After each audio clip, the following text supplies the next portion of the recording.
a hablar del sueldo mínimo y este anuncio que hizo el presidente de la República en este discurso de evaluación por sus 100 días de rendición de cuentas que hizo en Ayacucho, donde anunció que el sueldo mínimo iba a llegar a los 1.000 soles. Luego han habido otras versiones, digamos, explicando ese anuncio, que hablan de que no se va a subir el sueldo mínimo a 1.000 soles, sino más bien el Estado, a través de un bono, va a completar esos 70 soles. Recordemos que el sueldo mínimo es de 930 en estos momentos, y va a haber 70 soles de bono para que finalmente se llegara a esos 1.000 soles, dicen, hasta que la economía permita justamente llegar a ese nivel, que nadie gane en el país menos de 1.000 soles. Estamos con Germán Lora, profesor de SAN, al cual ya le damos la bienvenida para conversar sobre este tema. Germán, ¿qué tal? ¿Cómo estás? Muy buenas tardes.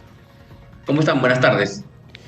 A ver, ¿tú has entendido bien, tienes claro finalmente qué es lo que se va a hacer con el sueldo mínimo? ¿Es bono? ¿Se va a subir en la realidad y en la práctica? Explícanos, por favor, porque hasta ahora a nosotros no queda muy claro.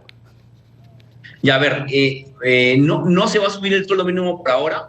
El sueldo mínimo va a permanecer en 930 por ahora hasta que se emita una norma o un dispositivo legal que aumente el sueldo mínimo.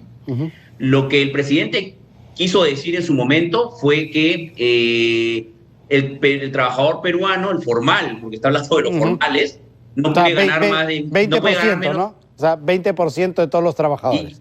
20% y yendo para menos cada día, ¿no? Entonces, que ese porcentaje pequeño de trabajadores formales, que más o menos son 3,5 millones en el sector privado, que perciban menos de 2.000 soles, recibirán un subsidio de 70 soles a su ingreso.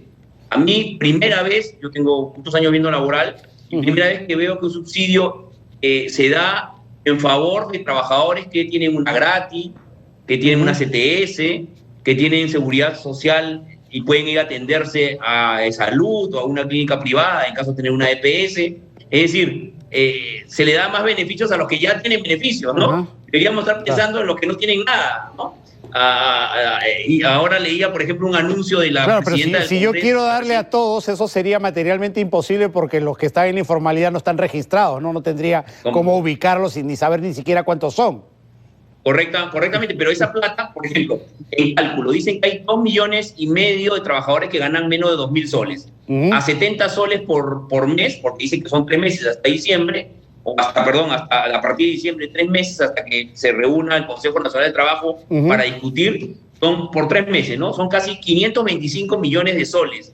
Ese fondo de 525 puede utilizarse para incentivar, por ejemplo, la contratación de jóvenes, ¿no? O la reactivación de los trabajadores en la economía formal, ¿no? Sí, pues además hay una cosa que analizar, porque cuando uno dice, bueno, suban 70 soles, ¿qué puede representar? Dicen muchos, pero justamente en la formalidad los costos no solamente son esos 70 soles, el costo es mayor para quien contrata, si es que hay un aumento de ese tipo.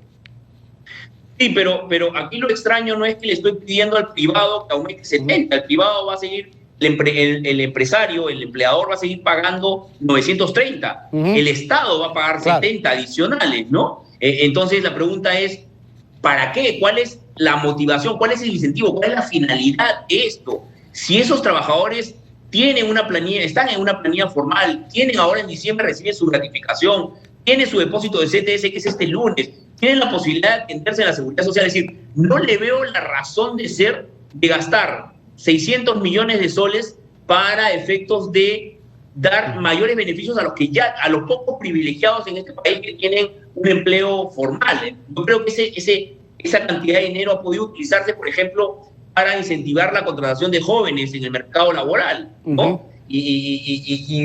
O la gente que salió como efecto de la pandemia del mercado laboral, es decir, otra finalidad distinta a seguir dándole plata a un trabajador que ya tiene un empleo formal. No veo la finalidad, nunca lo he visto, esa finalidad. Ahora, Germán, siempre se ha hablado de institucionalizar, digámoslo así, el sueldo mínimo, ¿no es cierto? Que se haga una fórmula y que se tenga claro cuánto debe ser, cuándo aumenta, en qué porcentaje aumenta, cada cuánto tiempo, etcétera.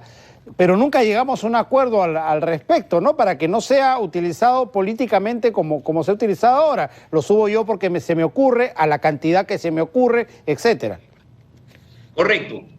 Mañana se reúne nuevamente el Consejo Nacional del Trabajo después de muchísimo tiempo, más de 2 años, sí, por lo menos más de 2 años que no se reúne el Consejo Nacional del Trabajo. ¿Y van a participar los sindicatos? Porque los sindicatos se retiraron, ¿no es cierto? Sí, entiendo que hoy en la línea de este gobierno los sindicatos son los principales interesados en participar, ¿no? Ojalá que efectivamente no vaya en la línea de lo que tú has señalado, que obstruían la realización del Consejo porque no iban, ¿no? No iban, la claro. función estaba pasada fundamentalmente por los sindicatos. Entiendo que no, que mañana va a ser una reunión ya establecida y que mañana se reinician las reuniones del Consejo Nacional de Trabajo y uno de los primeros puntos seguramente va a ser el que tú has planteado. La fórmula que tú señalas es una fórmula del 2007 que se estableció en el mismo Consejo Nacional de Trabajo, que es una fórmula que tiene factores de productividad, factores de inflación, ¿no? La fórmula no es mucho problema, si bien hay algunos ajustes que hacerle realmente a la fórmula, el número de cuánto hay que aumentar según la fórmula le da a las dos partes. El problema está en si es el momento oportuno. Ese es el segundo gatillo que normalmente no nos ponemos de acuerdo. No se ponen de acuerdo empleadores y trabajadores. Es decir, vamos a subir, por ejemplo, a 1.000 soles. Sí, estamos de acuerdo. La fórmula dice 1.000 soles. Ya. ¿Es el momento correcto para subirlo? Esa es la pregunta que nunca se termina de resolver. Para los sindicatos siempre sí, y para los empleadores no es el momento correcto. Entonces, ahí llegamos al momento en que rompemos palitos y es el gobierno quien emite la norma. Claro, porque finalmente tiene que haber un árbitro ahí, ¿no? Que el fiel de la balanza, el que ponga el equilibrio entre el nunca y el siempre, ¿no? Correcto. Debería suceder como en otros países, ¿no? El año nuevo en muchos países, por ejemplo, en Colombia es un ejemplo bien interesante. Tú inicia el año nuevo y se inicia con un sueldo mínimo, ¿no? Pero un sueldo mínimo calculado sobre la base seguramente de los factores que se han puesto de acuerdo y que nadie discute porque cada año se hace, ¿no? Claro. Eso debería procurarse también para dejar... Debería responder, por ejemplo, entre otras cosas, al tema inflacionario, ¿no? Si la inflación subió 2%, el sueldo debería subir 2% para que tu nivel adquisitivo no se deteriore, ¿no? Sí, yo creo que los factores, uno de los factores es la inflación, pero hay otros factores importantes que los economistas conocen mejor que los abogados, en el sentido de cuándo es importante el aumento. Además, acuérdate que en el Perú, como lo hemos conversado al inicio de esta entrevista, el 80% es informal en cualquier aspecto, no solamente en el aspecto laboral. Pero ahí, bueno, vamos a hablar que el 80% de los trabajadores sean informales. El golpe que se da con un aumento de la remuneración mínima vital es en contra de buscar la formalidad. Entonces, en el Perú es una situación especial, ¿no? La informalidad es tan elevada que el aumento de la remuneración mínima vital impacta en el camino hacia buscar la formalidad ahora, de una mayor medida, ¿no? Ahora, es importante también calcular cuánto impacta eso en el mundo salarial, ¿no? No solamente en los que van a recibir ese aumento, que son pocos los que ganan sueldo mínimo en el Perú, sino cuánto empuja para arriba a todos el tema salarial. Sí, correcto. Es decir, el aumento de la remuneración mínima vital, los porcentajes que se dan, el aumento, incrementa algún factor, por ejemplo, la asignación familiar que se le paga a los trabajadores que tienen hijos, pasaría pues de 93 soles a 100 soles porque se aumentó de 930 a 1.000 soles la remuneración mínima vital. Los aportes, por ejemplo, a la seguridad social, de salud, ya no serían sobre la base de 930, sino mínimo sobre la base de 1.000 soles. Es decir, hay varias cosas que se van a ir aumentando y que tienen algún impacto, no directo, pero sí indirecto, y eso también hay que tenerlo en cuenta. Es correcto lo que tú dices. Sí, pues el problema, y volvemos al inicio, lo que conversábamos y lo que tú señalabas bien, cuando hablamos de estos temas laborales, AFP, CTS, sueldo mínimo, gratificaciones, etcétera, hablamos, en resumen, para 20 de cada 100 peruanos, ¿no? Y eso es lo que finalmente deberíamos buscar corregir. Sí, y correcto. Y además, lamentablemente, a pesar de que en el papel esté escrito el planteamiento que de alguna manera deberían existir sueldos mínimos diferenciados, en el Perú no existen sueldos mínimos diferenciados. El trabajador que labora en Lima y gana 930 y el trabajador que trabaja en Ayacucho y gana 930.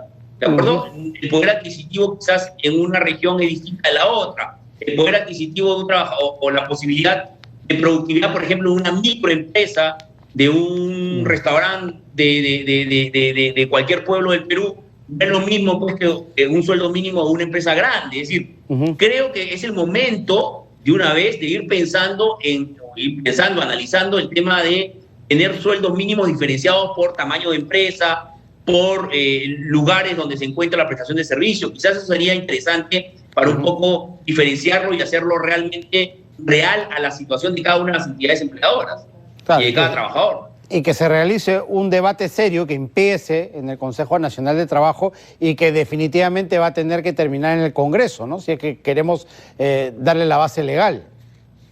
Correcto, lo has dicho muy claramente. El Consejo Nacional de Trabajo es un mecanismo donde se busca sociabilizar, revisar, analizar las normas, pero el Consejo Nacional de Trabajo no tiene la facultad de presentar un proyecto de ley. Lo que va a tener que hacer es trabajarse ahí, socializarse las propuestas y de ahí llevarse a un congresista o que el propio Poder Ejecutivo lo plantee, ¿no? Eso es correcto. Ojalá que mañana el reinicio del Consejo Nacional de Trabajo nos lleve a un estudio o un análisis serio de la remuneración mínima vital en situaciones como las que nos encontramos. Ya el ministro de Economía ha dicho que no es el momento del aumento, pero sí creo que es importante revisar cuestiones complementarias a la remuneración mínima vital como la que hemos conversado ahorita, que es buscar remuneraciones diferenciadas, ¿no?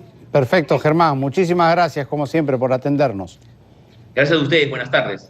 Germán Lora, profesor de SAN, ha estado con nosotros. Cerramos así nuestro bloque económico.